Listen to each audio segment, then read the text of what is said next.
Margot wiped her hands on her apron, the faint copper tang of dried blood hiding beneath the scent of lemon cleaner.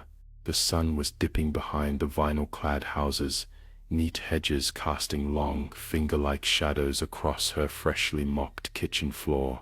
Beyond the sliding glass doors, laughter echoed faintly, ghost sounds, she supposed, after last night. The book club's teacups had been washed and stacked back in the cabinet, but a pink lipstick smudge still clung to the rim of one. Margot stared at it, heart pounding. They had always teased her about her fastidiousness.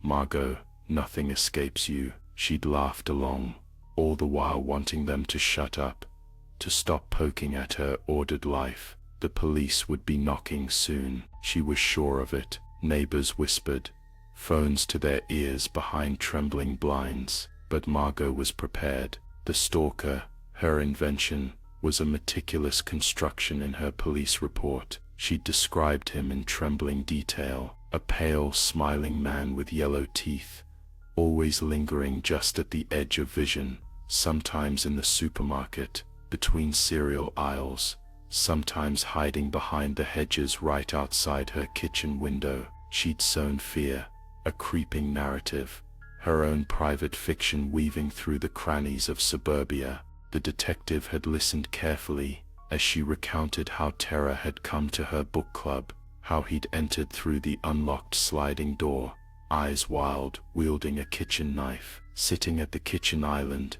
Margot could almost see them again.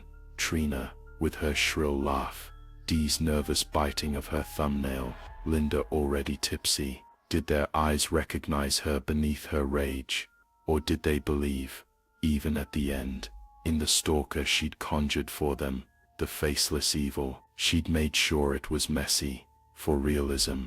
Broken glass, overturned chairs, a shattered teapot. The screams had been real though, echoing between the granite countertops and the splayed cookbooks. There was a knock at the door. For a moment, Margot thought she saw a pale face leaning in the kitchen window, studying her, smiling wide. She blinked, and it was gone. It was only her reflection, she told herself with a nervous, silent laugh. Only her reflection, her own smile turned a little too wide, her own eyes hiding a flicker of something restless, something peering out from inside. The knock came again, louder. Margot pressed her hands flat on the marble. She felt the familiar tickle at the base of her skull. The world outside didn't believe in monsters conjured from thin air, but Margot knew better. Sometimes, she realized, monsters can step out of the stories we tell, and sometimes they stay.